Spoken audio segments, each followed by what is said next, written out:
একটা সুন্দর সকালে তোমাদের সবাইকে ওয়েলকাম। এখন যাবো ব্রেকফাস্ট করতে, কোথায় যাই তোমাদের দেখাবো। সেরকম কিছু তো প্ল্যানিং নেই। চিড়িয়াখানার দিকে যেতে ইচ্ছা করছে, তো ওখানেও যেতে পারি, আর হয়তো হ্যাপি ভ্যালিতে যেতে পারি। তো দেখা যায়, ইচ্ছা আছে হেঁটে হেঁটে সব কভার করার। যদি পসিবল না হয় তাহলে শেয়ারে যাবো। আজকে আমরা হোটেল থেকে বেরিয়ে একটা ডিফারেন্ট রাস্তা দিয়ে যাচ্ছি। এটা না খুব ঢালু রাস্তা, নামতে কোনো অসুবিধা নেই, উঠতে ভীষণ চড়াই রাস্তাটা।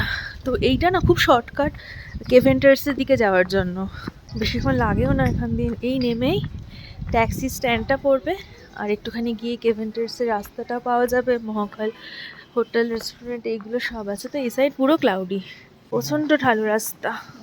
নেমে গেছে, ওই যে সোজা দেখা যাচ্ছে কেভেন্টার্স ক্লক টাওয়ার। কটা বাজে? চলে এসেছি আমরা গ্লেনারিজে, এখন প্রায় 11:15 মতো বাজে। তো দেখি বাইরেটা বসবো, কিছু বেকারি আইটেম খাওয়ার ইচ্ছে, যদি এই টাইমে সব শেষ হয়ে যায়, আর আজও শেষ হয়ে গেছিলো।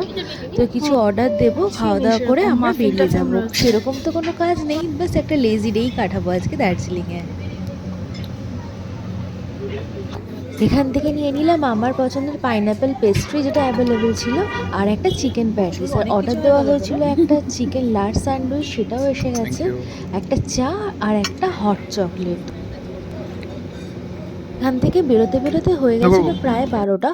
বেরিয়ে আমরা ইনস্ট্যান্ট একটা গাড়ি বুক করেছিলাম। এখানে অনেকেই এরকম রাস্তাঘাটে থাকে যারা গাড়িতে যাতায়াত করান, আর আপনাকে ভাড়া বলে দেবেন, আপনার পছন্দ হলে যাবেন, না হলে দরদামও করতে পারেন। তো ওখান থেকেই আমরা 1400 টাকা দিয়ে একটা গাড়ি নিয়েছিলাম, যে আমাদের জুতে নিয়ে গেছিলো, তারপর হ্যাপি ভ্যালিতে নিয়ে গেছিলো। যদিও হ্যাপি ভ্যালিতে এখনও চা তৈরি করার যে প্রসিডিওরটা ওরা দেখাতো, সেটা এখনও বন্ধ রয়েছে, সেই করোনার টাইম থেকে বন্ধ, এখনও ওপেন হয়নি। তো আমরা নর্মালি চা বাগান ঘুরলাম, একটু ছবি ভিডিও ক্লিক করলাম, তারপর আমরা চলে এলাম। এবারে জুতে আমরা রয়্যাল বেঙ্গল টাইগারকে খুব ভালোভাবে দেখেছিলাম। এটা হোয়াইট রয়্যাল বেঙ্গল টাইগার। বেশ অনেকক্ষণ টাইম একে দেখতে দেখতেই আমাদের সময় কেটে গেছিলো। তারপর এই যে আমরা এখন চলে এসেছি হ্যাপি ভ্যালি টি এস্টেটে। এই এস্টেটটা খুব সুন্দর, কিছুক্ষণ সময় কাটালাম, তারপর আমরা ব্যাক করলাম। ভেবেছিলাম মহাকাল রেস্টুরেন্টে যাব, ওখানে লাঞ্চ করব, কিন্তু তখন বেজে গেছিলো প্রায় 3টে, আর প্রচুর লাইন ছিল।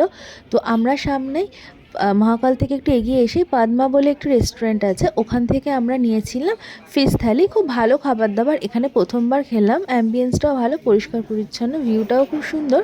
তো ওখান থেকে আমরা নিয়েছিলাম 2টো ফিশ থালি। খেয়ে আমরা চলে যাব এবার হোটেলে, একটু রেস্ট নেব, তারপর যাব মেলে, কিছু কেনাকাটা আছে সেইগুলো করব। ব্যাস এইভাবেই আজকে আমরা একটা লেজি দার্জিলিংয়ে ডে কাটালাম। করার তো কিছু ছিল না, একটু সময় কাটালাম। আর এই যে বিকেলবেলা আমরা চলে আসলাম গ্লেনারিজে, কিছু স্ন্যাক্স আইটেম নিলাম। সকালবেলা বেকারি আইটেম কিচ্ছু ছিল না, তো নিয়ে নিলাম। বাড়ির জন্য একটু কুকিজ নিলাম, নিয়ে প্যাক করে এখন আমরা যাব মেলে। মেলে কিছুক্ষণ বসবো, কফি খাবো, একটুখানি রাতের মেলটা দেখবো, সন্ধ্যেবেলার মেলটা, তারপর হোটেলে এসে ঘুমোনো, আর নেক্সট ডে আমাদের বাড়ি। আমরা ফিরছি বন্দে ভারতে। তো এইভাবেই আমাদের গ্যাংটক আর দার্জিলিংয়ের ছোট্ট একটা শর্ট ট্রিপ খুব সুন্দরভাবে পালন করলাম। আজকের দিনটা পুরো লেজি ডে ছিল, ভিডিও সেইভাবে কিছুই করা হয়। এখন বাজে প্রায় 8টা, আমরা এখন যাচ্ছি একটু মেলের দিকে, চা খাবো, একটু ঘুরবো, তারপর বেরিয়ে যাব। একদম ভোরের মেলের দিকে একদমই যাওয়া হয়নি, তো ওর জন্য ভাবলাম একটু যাই। কিছু লাস্ট টাইম কেনাকাটাও আছে, যদি কিছু খোলা থাকে সব তাহলে কিনবো, চলে আসবো। খুব ঠান্ডা।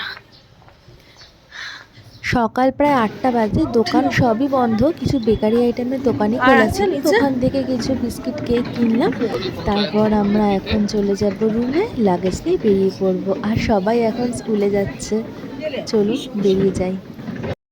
টাইম আমরা বেরিয়ে যাচ্ছি, সব লাগেজ গোছানো কমপ্লিট।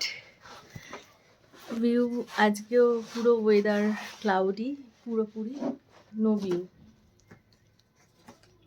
সব রেডি, গাড়িতে উঠে তারপর কথা বলছি, বা এনজিবিতে নেবে। ঠিক আছে, টাটা। বেরিয়ে গেলাম এবার আমরা এনজেপির দিকে। আমাদের বন্দে ভারতে রয়েছে।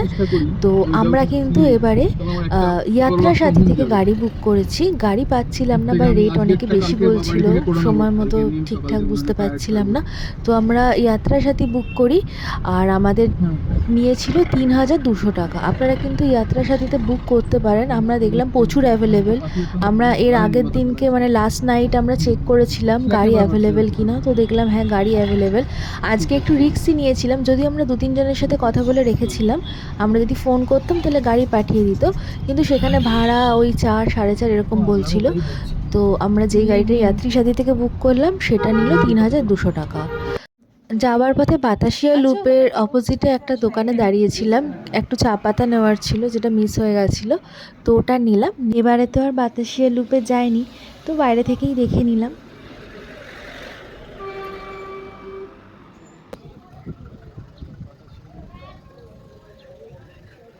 বাতাসিয়া লুপে আসার এখন আমরা নেমে যাচ্ছি নিউ জলপাইগুড়ির দিকে। আর এই রাস্তাটা কিন্তু ভীষণ সুন্দর রাস্তা, সব থেকে বেশি এই রাস্তাটাই আমার পছন্দ। তো মাঝখানে আমরা একটুখানি ব্রেকফাস্টের জন্য দাঁড়িয়েছিলাম। আমাদের ট্রেন ৩টের সময় ছাড়বে, তো গিয়ে ওখান থেকে লাঞ্চ করব। জলপাইগুড়ি সামনাসামনি গিয়ে বা স্টেশনের কাছেই হোটেলস আছে, সেখান থেকে খাবো, খেয়ে আমরা ট্রেনে উঠে যাব। তাহলে চলুন এই সুন্দর রাস্তাটা দেখতে দেখতেই আমরা ভিডিওটা শেষ করি। আর আমরাও এখন পুরোপুরি নেমে গেছি সমতলে। তো এবারের মতো টাটা, আবার খুব তাড়াতাড়ি দেখা হবে।